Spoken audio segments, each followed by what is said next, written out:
We all know the importance of integrity. UCSF's Code of Conduct expects each member of the campus community to conduct ourselves with integrity and trustworthy conduct in our dealings with and on behalf of the university. So why do we need to talk about it?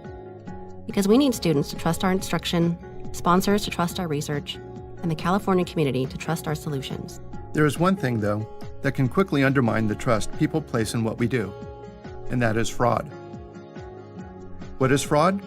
Fraud is when someone intentionally deceives others in order to improperly benefit themselves, their family, their friends, or even their employer.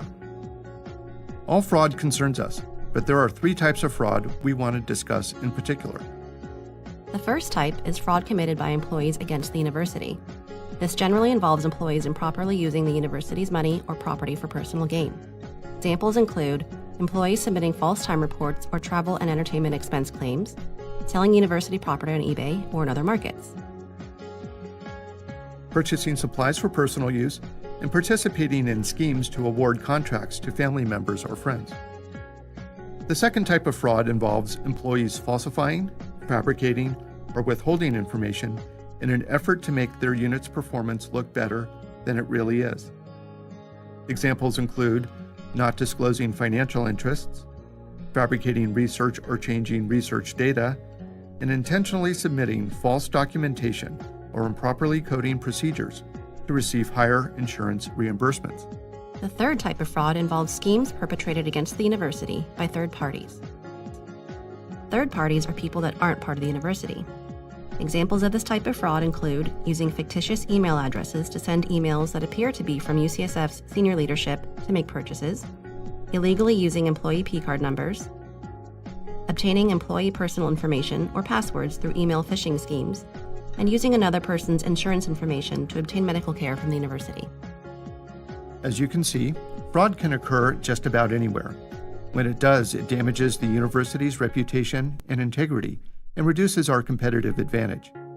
It may even subject the university to significant fines and penalties. So what can you do? I'm glad you asked. First, make sure you and your coworkers can spot the warning signs of possible fraud. Here are some examples of the common red flags of fraud. Expenditures lack supporting documentation. Account and inventory reconciliations are incomplete or untimely. Lack of segregation of duties. For example, one person is responsible for too many parts of a process. Excessive overtime, breach of the firewall, or excessive change orders for construction projects. Second, when you suspect fraud, report it. It doesn't matter if you're an employee, a contractor, a grant subrecipient, or another third party. Anyone may confidentially report ethics and compliance concerns through the whistleblower hotline at 800-403-4744 or by going to universityofcalifornia.edu/hotline.